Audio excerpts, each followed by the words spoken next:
Eles estão falando com todas as letras que o Brasil se tornou sim uma ditadura e, o mais importante está aí, que os Estados Unidos irão responsabilizar todos aqueles que colaborarem ou facilitarem condutas sancionadas. Vocês querem a prova maior de que o povo fala e os outros tremem? O tirano descontrolado, e eu tenho dito que ele está descontrolado, sentiu o golpe de vocês nas ruas. Vejam a semana do tirano, aquela coisa de Torre de Babel, últimos capítulos. Alexandre de Moraes se sente pressionado. Depois das sanções, o povo na rua e a nova fase da lava-toga, da vaza-toga, ele responde, como sempre, dobrando a aposta. E prende Jair Bolsonaro. De novo, Torre de Babel, últimos capítulos. Avenida Brasil, sei lá, a novela que você gostar mais. Toda novela tem que ter um vilão descontrolado no final. Pode ser também A Queda, no filme aquele filme clássico do Hitler. As pessoas sempre legendam de uma forma maravilhosa. Já tem umas versões com o Alexandre de Moraes. E dobrou a aposta prendendo Jair Bolsonaro. Ora, desculpa, mas para surpresa de quem? Ontem todos os jornalistas, e agora o que muda? Eu falei, alguém tinha dúvida que o presidente Bolsonaro ia ser preso? Essa talvez seja a última das minhas profecias de 2022 que ainda faltava se cumprir. Lembrem-se, no final de 2022, quando eu disse, em Os Pingos nos Is, tudo que aconteceria.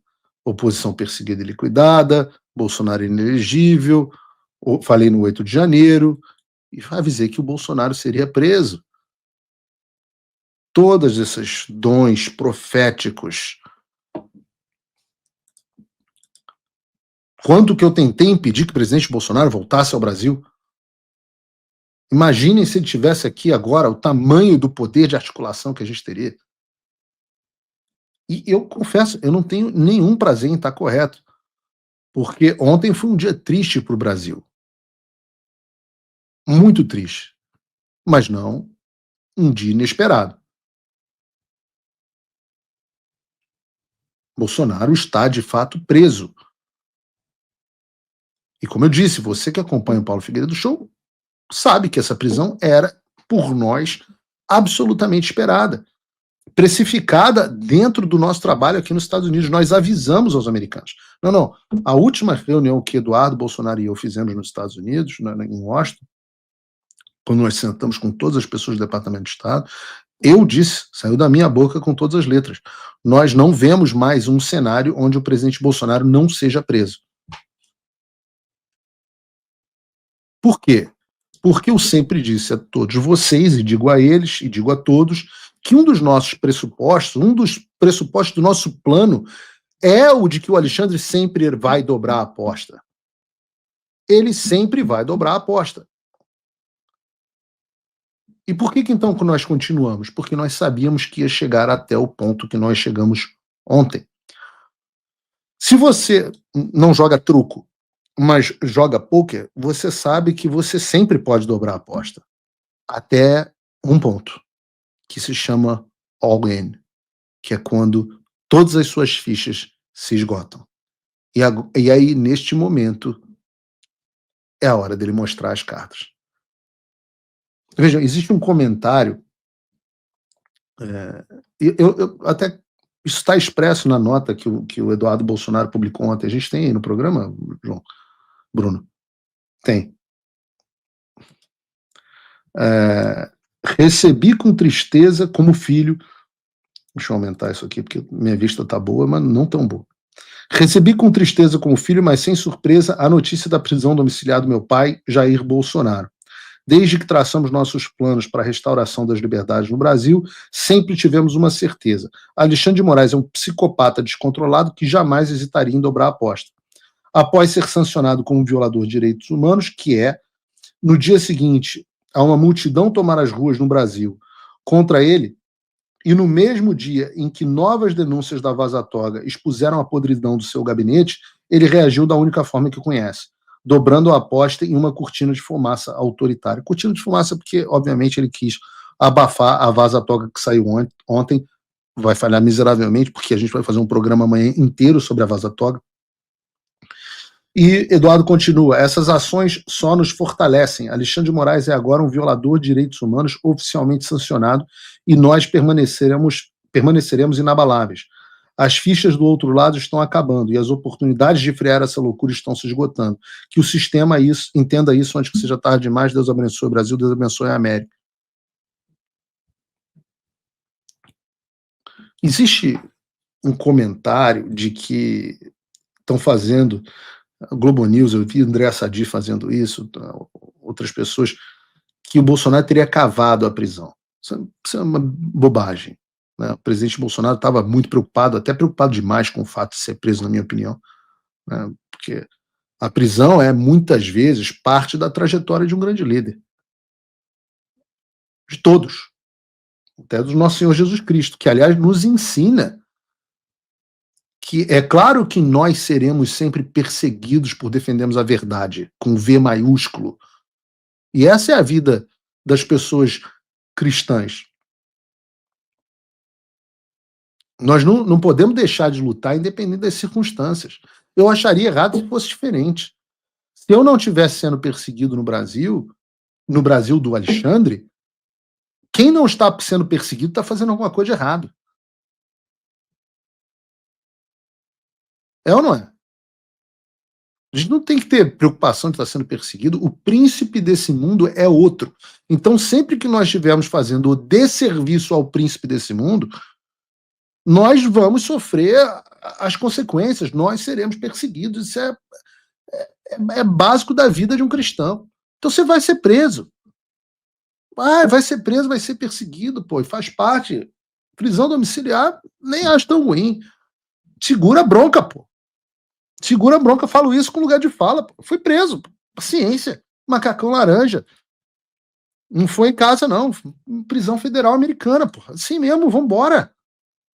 Aguenta a bronca, segue em frente, sai mais forte. E o Alexandre vai fazer o que agora? O maior líder político do Brasil está preso. Quais são as suas fichas agora, Alexandre? Já mandou me prender, não adianta. Prendeu o Eduardo também não adianta, porque a Interpol vai rir da sua cara. Você é sancionado internacionalmente. Como você pode escalar mais a situação? Acabaram as suas fichas. Acabaram as fichas do Alexandre. O medo constante de, meu Deus, se ele fizer isso, vai prender o Bolsonaro. Se fizer aquilo, vai prender o Bolsonaro. Prendeu o Bolsonaro. E aí? As suas fichas acabaram. E as nossas? As nossas não. As nossas não. Porque você tem alguma dúvida, meu caro Padawan, que haverá resposta dos americanos? Se vocês tinham, não tem mais. Porque eu espero que vocês tenham visto as autoridades americanas falando sobre a prisão do presidente Bolsonaro. Vejam, por exemplo, o próprio Departamento de Estado. Segundo o pronunciamento do Escritório para Assuntos do Hemisfério Ocidental do Departamento de Estado, o ministro, abre aspas, o ministro Alexandre de Moraes, já sancionado pelos Estados Unidos por violações de direitos humanos, continua usando as instituições brasileiras para silenciar a oposição e ameaçar a democracia. Impor ainda mais restrições à capacidade de Jair Bolsonaro de se defender publicamente não é um serviço público. Deixem o Bolsonaro falar. Os Estados Unidos condenam a ordem de Moraes que impôs a prisão domiciliar a Bolsonaro e responsabilizar, essa parte é importante, e responsabilizarão todos aqueles que colaborarem ou facilitarem condutas sancionadas. Mais claro, impossível. Vejam, e eu tive até menos trabalho no programa de hoje, João Gabriel, porque esse post não foi traduzido por mim. O Departamento de Estado americano fez questão de fazer esse post em português também, para ter certeza de que todos no Brasil entenderiam a mensagem e o posicionamento dos Estados Unidos. Mas não foi só isso. E vejam, esse post, que eu volto ao post aqui, Esse post foi retuitado pelo próprio secretário de Estado, Marco Rubio.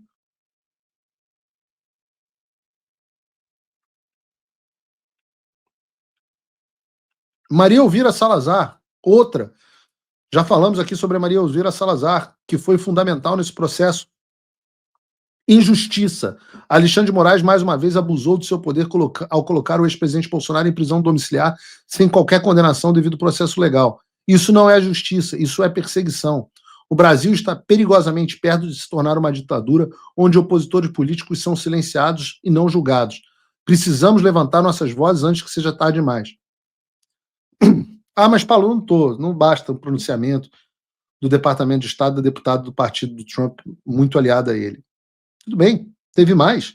O número 2 do Departamento de Estado, Christopher Landau, esse cara tirou uma foto lendo a decisão do Alexandre, lendo a decisão, e falou o seguinte: um dos desafios de ser uma autoridade pública é que suas ações estão sujeitas a críticas. Isso faz parte do cargo. E é algo que se deve esperar.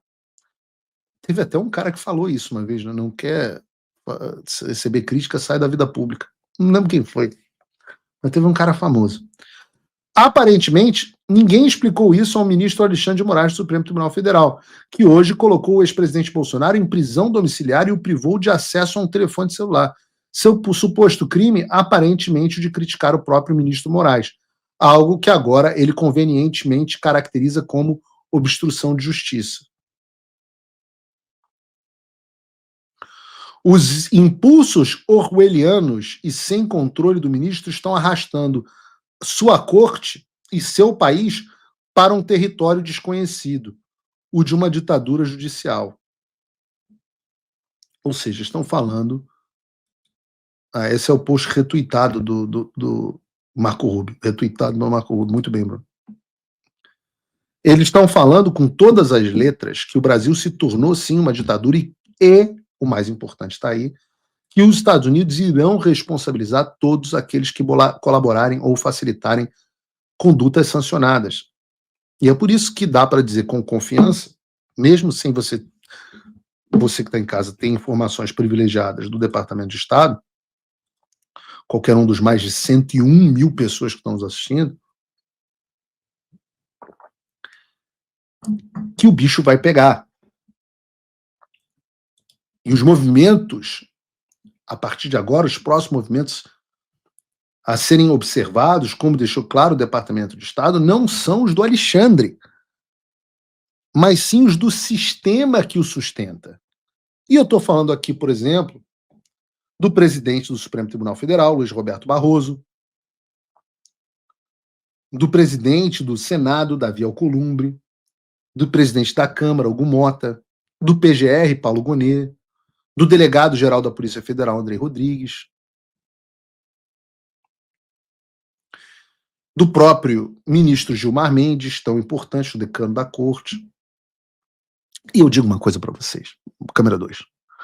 Não se preocupem com o que os políticos dizem publicamente. Não se preocupem, bravata pública, eu apoio, sei o quê. Esqueçam. Eu digo a vocês que o que acontece nos bastidores é que é interessante. Não o que os políticos falam publicamente, mas o que acontece nos bastidores, as conversas, as opiniões, essas são interessantes. O Trump voltou. Isso já deve ter tirado um peso das suas costas. Mas e o Brasil? O nosso país continua atolado e achar que só a vitória do Trump vai resolver tudo é ilusão. Nada vai mudar sozinho. E pode ter certeza de uma coisa: ficar xingando muito nas redes sociais não vai fazer diferença nenhuma. Você vai continuar esperando alguém fazer alguma coisa por você? Um político? Um salvador da pátria? Esquece. Se ninguém tomar uma atitude, nada acontece. Eu estou fazendo a minha parte. Eu parei a minha vida por isso. Mas, se você quer saber como pode ajudar sem precisar largar tudo, a resposta é simples: apoiando quem está na linha de frente. Sem esse apoio, sem essa linha de suprimento, esse trabalho morre. Sem estrutura, ninguém avança. Então acessa www.paulofigueiredoshow.com/apoie e com $5 por mês você pode fazer parte disso. Se puder mais, eu recomendo, seja um patrono Gold. participe ativamente no grupo que me ajuda a pautar esse debate. O que vai definir o futuro é quem faz e não quem reclama. A escolha é sua.